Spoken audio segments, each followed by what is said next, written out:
mess that we're in. You all, educated people, understand that $42 billion budget deficit we've been faced with at the beginning of this year. Actually, it was last year we came to the I think the latest budget in its history. It was 85 days late, more or less. We had to go back and fix that problem. The legislature did not cover the deficit issue.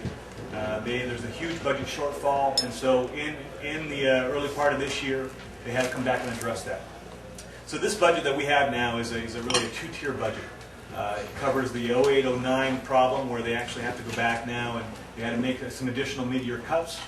And then we have the 09-10 budget. And so if you look at it that way, we have the earliest budget in the history of California now, because their constitutional deadline isn't until June 15th.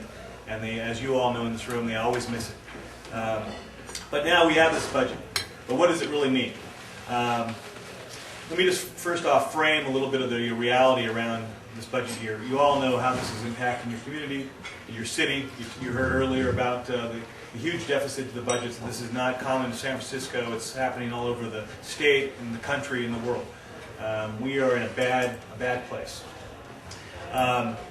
In Region 1, because of the massive budget cuts, in fact, education suffered nearly 50% of all the budget cuts this cycle. Over the last 17 months, nearly 50% of the cuts have been sustained through kindergarten through junior college level, K through 14. That total around $11.6 billion to public education over 17 months. Drastic amount of cuts. What does that mean in terms of teacher layoffs? San Francisco is a little unique, and I'll get to that in a second. But in terms of statewide, we have 27 RIF notices, reduction in force notices that have gone out. 27,000. In Region 1 alone, we have 4,000 teachers. In that region I described earlier, 4,000 teachers that have received pink slips. And some of you may have been involved in the pink slips, seen it on TV. On March 13th, we had activities all over the state. Got a lot of press coverage where we have especially these young teachers, 1 to 3 years coming into the profession, getting those pink slips. That's not totally uncommon, but the way this budget process works, this year we have never seen, this is unprecedented. So 27,000 teachers statewide have received these RIF notices, or pink slips. So how did we get to this place? Well, there's some theories behind it. Some of you in the room may have been around in 1978 when we passed Proposition 13. Proposition 13 has been devastating to education in California. It used to be in the top 10 in terms of per pupil spending. Now we are in jeopardy of becoming 50 out of 50. Right now we're at 48. So our slogan is "Stop the Race to the Bottom," which is it's unfortunate and very pathetic, but that's where we're at in California. We have now, and we have the 6th, 7th, 8th largest economy in the world. But per pupil spending, we spend. I think somebody was telling me that I had the list at one point. I don't have it with me tonight. I wish I did. That Mississippi, they spend more money per child than they do in California. So we have some budget problems. We have some priority issues. We have a healthcare system that's completely out of whack and broken. Some of us believe that single payer is the way to go, and we have been practicing this for years and pushing that agenda on many levels. We have the last and really the biggest part of this problem is this 2/3 supermajority vote in Sacramento that's required in both houses of the legislature. We're one of 3 states that we still require the supermajority vote, where what happens is you actually have the tyranny of the minority holding everything hostage. We had to get 3, and I always use the collective we, by the way, I'm not in the legislature, so I can only imagine what they went through. But 3 Republicans in the Assembly and 3 senators, Republican senators on the Senate side, they had to put up votes. Many of you may have already heard what's happened to these folks. They have been ostracized. Actually, one in the Senate, the minority leader in the Senate, actually was removed from his leadership post by a vote of his caucus. Dave Cogdill, moderate Republican as Republicans go, he has been removed from his leadership post. So that is really what's going on to date in a nutshell. And I say that because the last thing is because Dennis Hollingsworth, if you do not know who this man is, from the northern part of San Diego County, is now the new Senate minority leader. This guy thinks that we can cut our way out of everything. No new revenues at all. Everything can be cut. And I don't know how much further you can cut past the bone, quite frankly. We're going to have to start doing some amputations.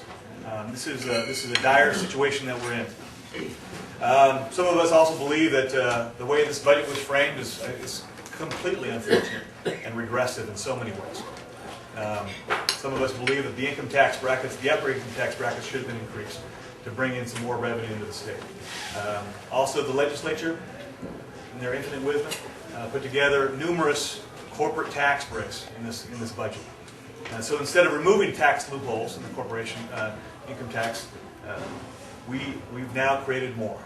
I don't know why we did this. I don't know why the legislature did this, but they did it. So here we are. We have a not so special election, as I'm calling it, May 19th. We have 7 initiatives, right? But we have 5 that are really joined together. That's Proposition 1A through 1E. Those are the 5 that are joined together. The 2 that are joined at the hip, that are Siamese twins, so to speak, are 1A and 1B, and I guess that's why we're here a little bit tonight to talk about sort of the details behind this budget package. So if I can start, and I apologize, I didn't bring any documents, I didn't bring any packets of stuff, I didn't know how many people were going to be here tonight. Also, I'm a less is more kind of guy. I didn't want to bring just packets of paper that were going to end up in a recycle bin later on. So let's talk a little bit about Prop 1A, because I think that's really the big sticking point among some of our partners in labor. SEIU is on the other side in this fight.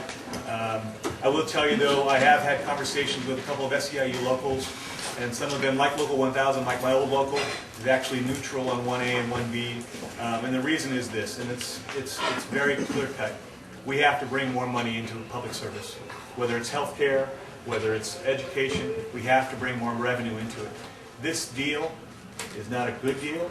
It stinks, but it's the best deal we're going to get in terms of this fiscal year, putting people back to work, putting teachers back in the classroom, making sure that our programs are funded at an adequate level.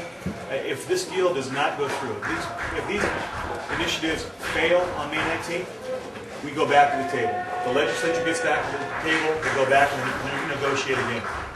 So let me tell you a little bit about 1A. There are some sales taxes involved. Once it's sales tax, that went into effect today for 2 years. If 1A passes, it extends that sales tax for additional 2 years. And just chime in too if I misspeak. There is the vehicle license fee, which I find is extremely ironic.